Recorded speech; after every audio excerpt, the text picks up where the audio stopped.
स्वागत है दोस्तों आप सभी का हमारे इस YouTube चैनल में। आज हम कक्षा 7 में अभ्यास 4C के पार्ट 1 में देखेंगे दो क्वेश्चंस को। पहला देखिए, अपनी अभ्यास पुस्तिका पर दो समांतर रेखाएं AB और CD खींचिए। बिंदु A और C पर क्रमशः 30 और 60 डिग्री के कोण बनाते हुए रेखाखंड AM और रेखाखंड CM बनाइए। तो कोण AMC की माप ज्ञात कीजिए। तो इसमें जो कोण लिखा होता है इसके बीच का कोण होता है, यानी कोण M का माप हमें बताना है कितने डिग्री का होगा। ठीक है, तो क्वेश्चन आपको समझ आ गया होगा। अब हम चलते हैं क्वेश्चन को सोल्व करने पर। तो हमें सबसे पहले क्या करना है, रेखाखंड दो समांतर रेखाएं खींचनी है AB और CD। इस प्रकार जैसे मैं खींच रहा हूँ, देखिए AB एक लाइन खींच दिए, एक रेखा खींच दिए समांतर रेखा, और CD ये रही CD। तो C और D भी हमने खींच दिए। अब इसके बाद कह रहा है कि A पर 30 डिग्री और C पर 60 डिग्री। तो A और C पर देखने, A पर 30 डिग्री खींचना है हमें, तो A पर हम 30 डिग्री खींचेंगे नीचे की तरफ। ये गए 30 डिग्री। ठीक है, ये हो चुका है हमारा 30 डिग्री। और C पर खींचना है हमें 60 डिग्री का। तो 60 डिग्री का कोण हम खींच चुके हैं, ये रहा 60 डिग्री का।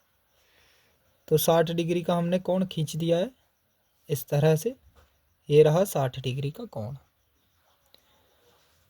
तो A से लेकर यहाँ पर जो ये कोण खींचा है ये तो 30 डिग्री का हो गया, और C पर जो कोण खींचा है वो है 60 डिग्री का। तो ये हमारी लाइन पूरी हो चुकी है यहाँ तक।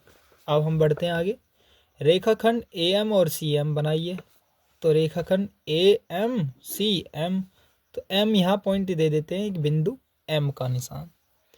तो हमारा ये AM और CM हो चुका है। तो अब हमें क्या करना है, कोण AMC की माप, यानी AMC कोण है ना एक ये वाला, अंदर जो ये कोण है ये वाला, तो ये वाला बताना है हमें कितने डिग्री का होगा।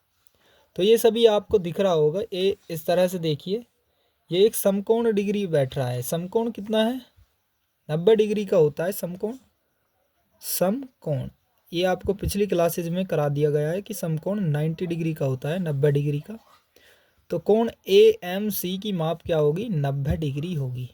तो ये आपका आंसर हो चुका है। पहला क्वेश्चन समाप्त। अब बढ़ते हैं दूसरे क्वेश्चन की ओर। नंबर 2, पटरी और प्रकार की सहायता से एक वर्ग की रचना कीजिए जिसकी प्रत्येक भुजा 5 सेंटीमीटर है। विकर्ण की लंबाई को मापकर उसका मान लिखिए। तो विकर्ण का भी मान लिखना है हमें, नाप के उसकी लंबाई को। तो सबसे पहले हमें बनाना है एक वर्ग जो 5 सेंटीमीटर की हर एक भुजा है। तो पटरी प्रकार की सहायता से, यानी पैमाना और प्रकार दोनों की सहायता से आपको क्या बनाना है, एक वर्ग। तो एक 5 सेंटीमीटर आप माप लेंगे। 5 सेंटीमीटर माप लेने के बाद एक पॉइंट यहाँ है, एक पॉइंट यहाँ है, ये 5 सेंटीमीटर की माप हो चुकी है। यहाँ से फिर एक ऐसे सर्कल लेकर ऐसे चाप लगाओगे, और यहाँ से एक सर्कल लेकर यहाँ से ऐसे चाप, और ये पॉइंट जो है इससे एक चाप इधर एक चाप इधर, इन चापों से दो बीच में, और लाइन सीधी खींच देनी है इस तरह से। और ऐसे ही इसमें एक चाप इधर, यहाँ से एक चाप इधर, और यहाँ से एक इधर, इनसे दोनों चाप को इधर लगाओगे, और यहाँ भी एक लाइन बीचों बीच इसके सीधी खींच दोगे। ठीक है, ढंग से करना आप पेंसिल से। तो ऐसे एक लाइन खींचते हुए 5 सेंटीमीटर तक बढ़ाएंगे। ठीक है, जब 5 सेंटीमीटर बढ़ जाएगी, अब इसके बाद यहाँ पॉइंट एक लेकर के इस तरह से ऐसे ही सर्कल बना करके एक चाप इधर एक चाप इधर, और इन दो चापों से यहाँ से एक पैमाने की एक नोक लेकर यहाँ पर लगाएंगे, एक चाप इधर लगाएंगे। ठीक है, तो इस तरह से फिर एक लाइन ऐसे मोड़ देंगे, आप लाइन को सीधी खींचेंगे तो यहाँ तक खींचकर इसको पूरी मिला लेंगे। तो ये 5-5 सेंटीमीटर के बन जाएंगे, और ये चारों जब भुजाएं मिल जाएंगी तो एक वर्ग की रचना हो जाएगी। तो हमारा इस तरह से एक वर्ग बन जाएगा। लेकिन अब विकर्ण भी खींचना है, तो विकर्ण भी देखिए बोल रहा है कि इससे वर्ग बना दीजिए। वर्ग बनाने के बाद विकर्ण की लंबाई को माप के लिखना है। तो माप के कैसे लिखेंगे, यहाँ से यहाँ तक एक ऐसे लाइन खींच दो, या फिर ऐसे तिरछी, तो ये एक विकर्ण हो जाएगा। ठीक है, विकर्ण।